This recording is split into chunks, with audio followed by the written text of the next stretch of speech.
With what we've heard so far, it would appear that all the evidence of the Kennedy assassination comes in bits and pieces of government files and autopsy reports. But a startling thing happened. While the assassin's bullets were striking their target, a man was standing on the hillside with a movie camera. This may not seem so unusual, because if the shooting occurred today, there would be video cameras galore. But the year was 1963, and such things were still a rarity. And as the Kennedy motorcade made its way through Dealey Plaza, a man with a camera was making a historic home movie. Abraham Zapruder was a dress manufacturer in Dallas, and on November 22nd, 1963, took his 8mm camera down to Dealey Plaza, where he planned on filming the president. And what he ended up with on film was the record of a murder. It is the clearest documentation of what exactly happened during those 6 seconds in Dallas. 6 seconds, an incredible record of history. The motion picture showed Kennedy before he was struck by the assassin's bullets and as the fatal shots struck their target.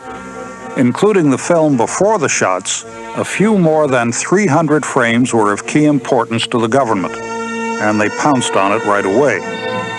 Abraham Zapruder was immediately besieged by Life magazine, which wanted the film, then the Central Intelligence Agency, which wanted it also. It is here that the story gets foggy. Did the film leave Abraham Zapruder's possession and go into the hands of the CIA? He has claimed no, that Life magazine got the film first. Then copies were made and given to the CIA. Those copies were, according to some, altered. Professor Philip Melanson. First we were told the CIA didn't analyze it. Government didn't officially analyze it till perhaps the next day. Now we know that there was a CIA analysis of the Zapruder film, and strong indications are that they were analyzing the original. For one thing, it simply doesn't make sense that a bystander in Dallas who has recorded the president's murder on film, Abraham Zapruder, is able to say to the government, you folks can't have my original, I'm going to sell it to a magazine, but I will, out of the kindness of my heart, give you 2 copies to work with. I think it's preposterous to think that with the president murdered, someone in government wouldn't be smart enough to figure that the original of the filmed record of that murder is the best, most important evidence going, and it ought to be looked at right away. In addition, Melanson continues, it just doesn't make sense for it to happen any other way. I think, although I can't prove this, I think logically the following makes sense, and that is that Zapruder had to guarantee to Life magazine that this film was authentic, not tampered with, absolutely exclusive, and he practically guaranteed them that the original had never been out of his sight. And it was reported he sold it to Life magazine for $25,000 flat fee, and that wasn't true. There were kind of residuals, and he had made a different agreement with them. I think a deal was probably struck whereby Zapruder gave government the original, and they said, don't worry, we'll have it back to you soon enough. We won't preclude your commercial possibilities, but you've got to do the following. And because it just seems preposterous that to preserve the sanctity of a commercial deal or to make Mr. Zapruder happy, government would let him put the original under his pillow forever and then give it to Life magazine while government played around with copies, which of course, copies are never as good as the original anyway, and when it's the most important piece of film in the world, at that point, no reason why government wouldn't get access to the original, although the official version is that they never did. So it's speculated that the government must have had its hands on the film first. That speculation is made more plausible when you hear what Bernard Fensterwald has concluded. Life magazine and the commission both published the frames. The 2 frames just at the time of the headshot were reversed. So instead of it looking as though Kennedy went forward, in fact he went backward. And the FBI apologized and said they got the 2 frames mixed up and got them reversed. It seems odd that out of 300-odd frames, the 2 most crucial ones would be reversed. But it fit their theory of the lone nut gunman rather than a shot from the grassy knoll. So it was altered in that sense. Another interesting thing that's going on is that in any movie film, something like 20% of the film is between the sprocket holes. In other words, when they print the film, you don't see that part of the film that is between the sprocket holes. So roughly 20% of each frame has never been printed. We have now got agreement of Zapruder's son that they should be printed, and we will get copies to see if anything more shows up in the 20% we've never seen. Indeed, some people, looking at Life magazine's photo spread, believe that some of the other frames have been touched up to hide some of the more gory details. David Lifton believes the film was forged because it had to be. Okay, if they altered the body, that explains the Bethesda conclusions. But wasn't there a camera going in Dallas? That is, during the shooting. And the answer is yes, there was. The Zapruder film. And I didn't want to make a big deal of it in the book, but the fact is that if you blow up those frames and look at them minutely, and I have done this, the wound, there's something on the film that looks like a wound at the front of President Kennedy's head. That wound looks rather peculiar to me, and is nothing that was seen by any of the Dallas doctors, and I, in a long footnote in my chapter on the head wounds, raised the question of whether the film had been altered. I'll just flat out make the statement, which I'm going to deal with much more in depth in my second book, that you can't alter the body without altering that film, because it would just give the lie away. After portions of the Zapruder film were published in Life and the Warren Commission report came out, the Kennedy assassination faded from public attention, as major stories always do. That was until several years later. Dan Moldea, whose theories on organized crime you've heard, picks up the story. Then in the mid-1960s, this prosecutor down in New Orleans named Big Jim Garrison announces to the world that he's made an arrest in the John Kennedy murder. He has arrested the accomplice to Lee Harvey Oswald.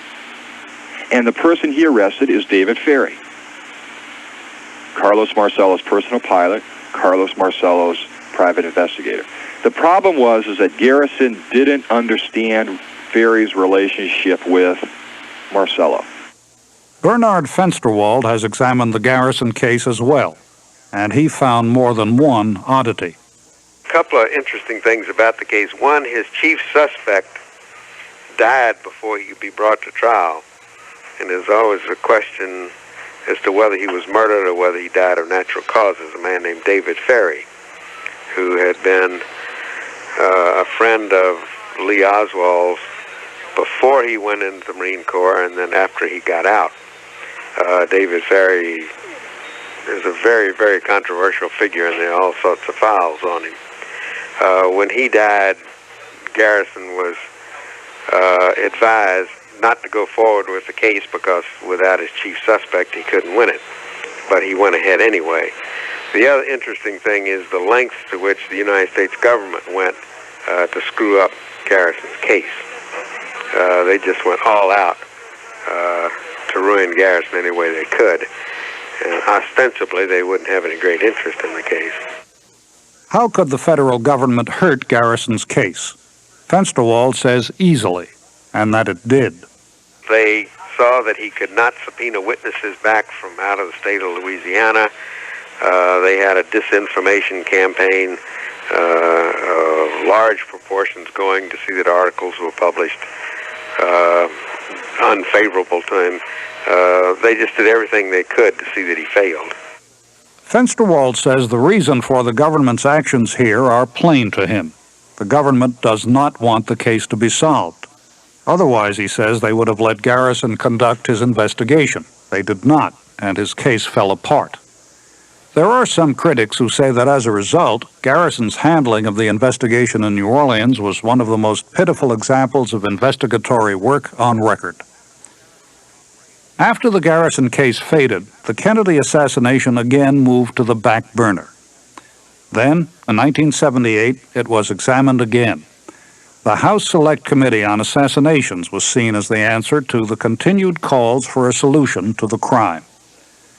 Fensterwald says what happened was somewhat shocking. Well, surprisingly, that they found that there was probably a conspiracy in Dallas, and then they promptly went out of business without looking for the conspirators. The official reason the committee stopped looking for the killers was that it had spent the appropriated $6 million and its contracted time had simply run out. However, Fensterwald says that the real reason was that the committee was terrified. By what? Physical harm. They had had 4 witnesses shot out from under them during the last year or so of their existence, and I think they were fully aware that they were dealing with a dangerous subject. Dr. Cyril Wecht says there was definitely more evidence that should have been examined. He's puzzled by the House Committee's lack of movement, or in fact the lack of movement by anyone else in government, after the committee report came out. Wecht is passionate on the subject. The House Select Committee on Assassinations came to the formal and official conclusion that with a high degree of certainty, approaching 100%, there were 4 shots fired, not 3, and that one of the 4 shots was fired from the right side.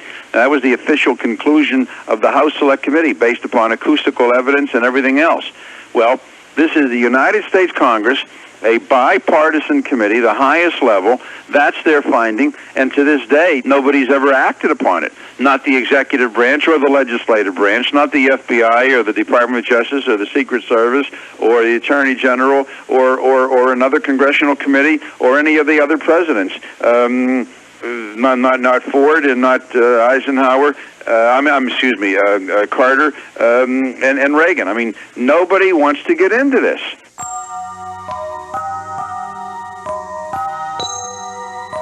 In our examination of the assassination, we've heard claims of mob involvement and Cuban involvement. But what about those who think something far more sinister was involved, the United States government? Bernard Fensterwald says it is a possibility. I think the United States government is capable of almost anything, at least certain elements of it are. They certainly had no hesitation in trying to kill foreign heads of state. They don't mind kidnapping people and bringing them back for trial. Whether they did have anything to do with it or not has never been proved. But they have certainly worked very hard for 25 years to see that the solution to the case is not known, for whatever that means. And if author David Lifton's claims that the body was altered are true, then the government certainly must have been involved. For as he says, the body was always in government custody. Castro didn't have the body. The mob didn't have the body. The Chinese communists didn't have the body. Unfortunately, the body was in the custody of the Secret Service agents. The buck stops with our government, and in fact, it stops with the United States Secret Service, or a clique, or some group within the Secret Service would hold the answer to what happened. So, Lifton concludes, the assassination had to be an inside job. Most other researchers give the government a lesser role. They believe that the government was involved in a massive cover-up for reasons that are just now becoming clear. The CIA has, through the years, beginning with OSS in World War II, used the mafia to perform a number of dirty chores that the CIA didn't want to tarnish its image with. And they led up to these attempts against Castro's life.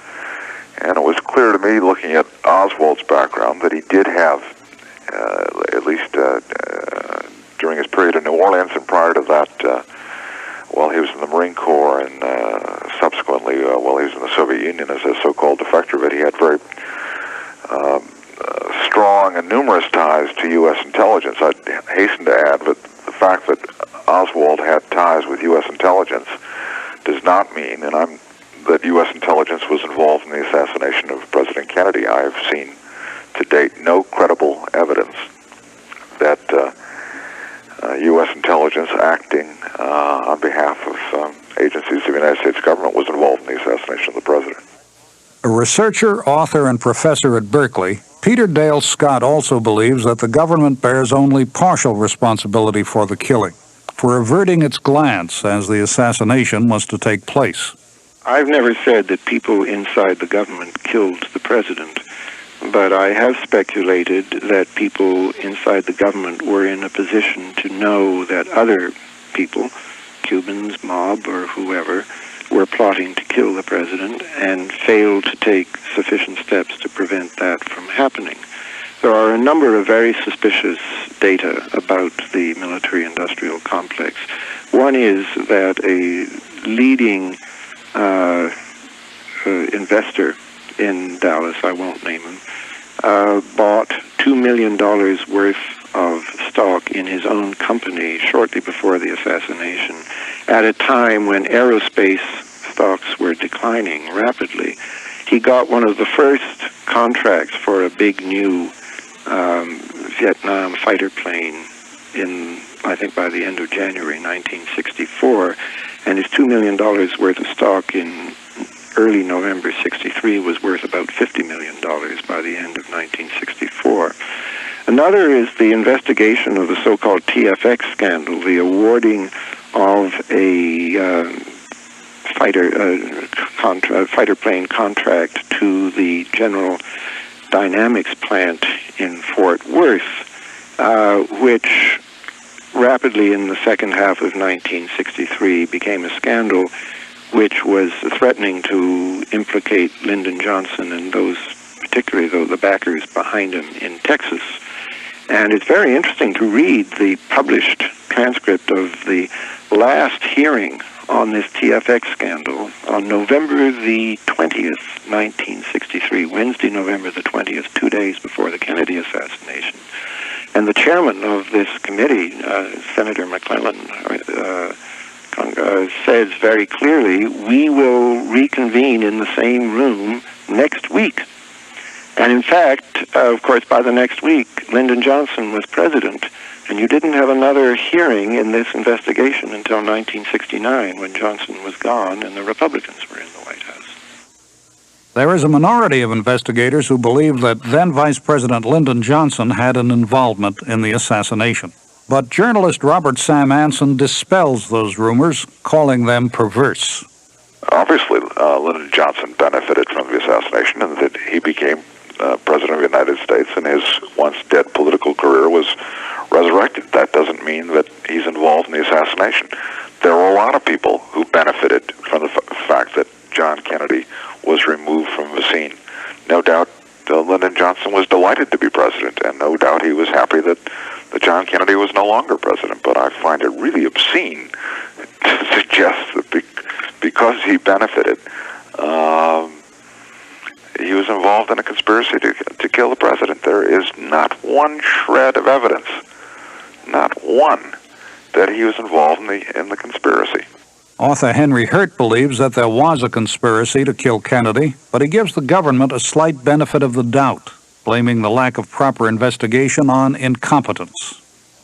If it is true that a conspiracy brought about JFK's death, it changed the direction of American and world history. It changed it rather dramatically. It indeed is a watershed. Now, whoever did that got away with it. It was clean as a whistle.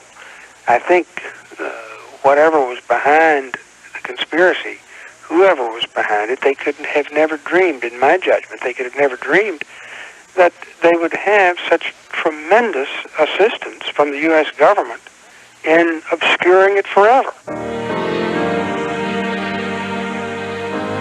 Here is what we've learned so far. First, what we all know. John Kennedy was shot to death while riding in a motorcade in Dealey Plaza in Dallas. We've heard that Kennedy was on a number of enemy lists, including organized crime, in particular Jimmy Hoffa, Santos Trafficante, and Carlos Marcello, Fidel Castro, anti-Castro forces, and even Lyndon Johnson. We know that Lee Harvey Oswald was a troubled young man who had served in the military and had an intelligence background. We also know that Oswald had spent time in the Soviet Union. We've heard how Jack Ruby not only had mob connections, but also how he talked with major mob figures just days before the assassination. And we learned how members of the Dallas Police Department were allegedly connected to organized crime. There have been allegations that the FBI investigation was handled badly, on purpose, to cover up government cooperation with organized crime. And we've heard how the president's body may have been altered to keep the crime a mystery. Investigators reported to us how the Garrison case in New Orleans was botched and how key witnesses had died. And we heard how the later government investigation was called off, perhaps because many of their witnesses were dropping like flies. So where do we go from here? The experts disagree. Bernard Fensterwald. I have not any conclusion as to who was behind it. We have been working very hard for the last few years to try to find out who physically shot him, and then hopefully we could work backward from that to who was behind it. They probably clearly are not the same group of people. Then I think it will be solved. I don't know how long it will take. Virtually all of the evidence that was around in 1963 is still around, and there's a great deal that's been withheld, which eventually will be released. More is being withheld than has disappeared. Which indicates that he believes the case can be solved, and could have been all along. I think it could have and should have. We're always screaming about Latin American countries being banana republics. Certainly during the 60s, we were much more of a banana republic than any country in South America. We had all sorts of leaders shot out from under us. And in every case, we did what we could to see the truth did not come out. We didn't give a trial in the case of Dr. King. In Robert Kennedy's case, it's been obvious almost from the beginning that Sirhan was not a lone killer, and that he did not physically shoot Robert Kennedy, although he was there shooting a gun. But in every one of these cases, there's been a strenuous attempt to see that the facts don't come out.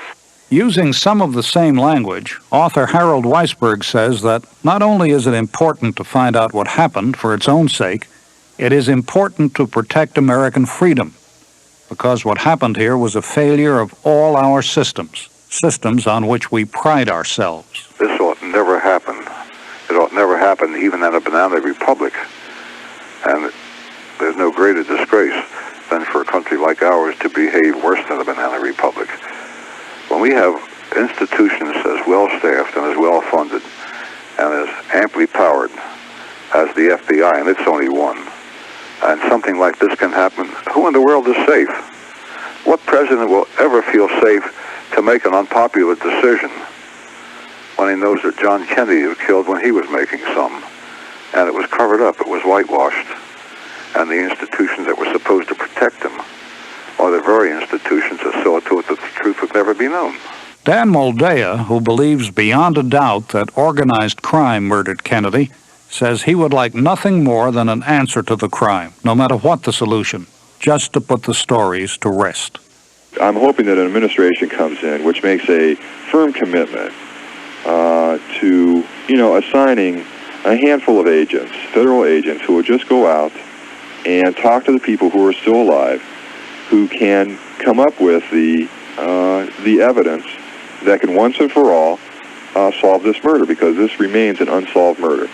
Professor David Rohn does not believe the murder will ever be solved. In fact, he believes that the Kennedy assassination will rank among the great unsolved murders in political history, along with the deaths of Charlemagne and Thomas à Becket. Rohn says there is a larger question. That is, how could we fail so? How could all our institutions refuse to do their jobs? To my mind, the central factor here is not what happened to John Kennedy, who killed him, and so forth. The question is, of primal importance, is why did we not find out who shot John Kennedy? That's more important. Now, many people say, well, the Central Intelligence shot him, or the Chinese communists, or the Mafia, or the Teamsters, or the FBI, or the military-industrial complex, or rival political factions, and on and on. These have all been brought forward, and many more besides. Well, these in the end are really not too important in a sense of the quality and the nature of American society. We're a magnificent nation, very strong, very powerful. But what is more devastating than any other fact or any other so-called theory is what I call the primal fact, and that fact is we as a nation failed when we attempted to investigate the murder of President Kennedy. The lawyers didn't do their job. The medical people lied. They suborned perjury. They mutilated they botched the autopsy.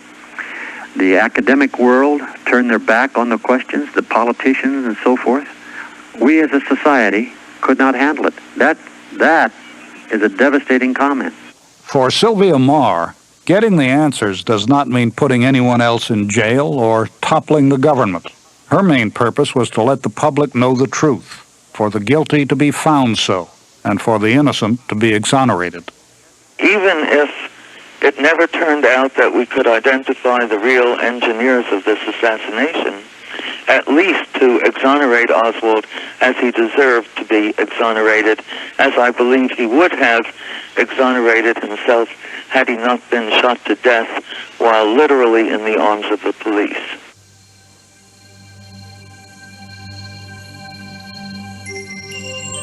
So we've come to the end of the road for now. Polls indicate that more than 80% of Americans believe that there was a conspiracy of some kind in the assassination. And despite the best attempts by journalists, investigators, and some government officials, there's still no final answer.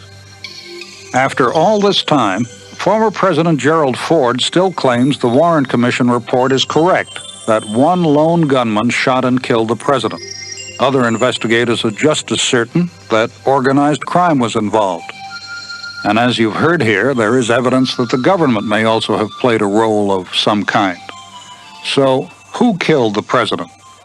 After months of our own investigation, asking the experts with all the theories to share their evidence with us, the conclusion is that there cannot be one. But there are two ways to get the answer. One is for the government, at long last, to open its files, declassify the documents. The other is for someone to come forward with the missing information.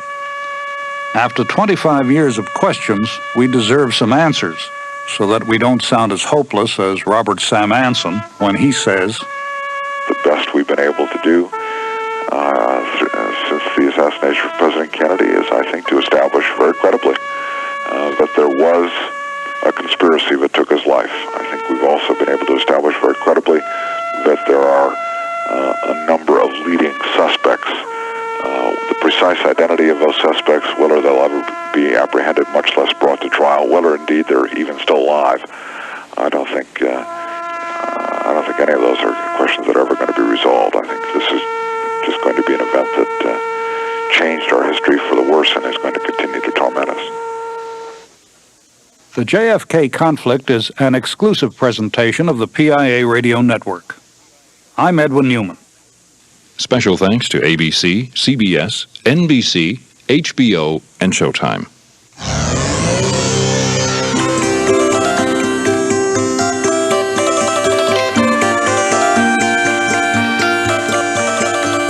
This has been an Audio Renaissance presentation.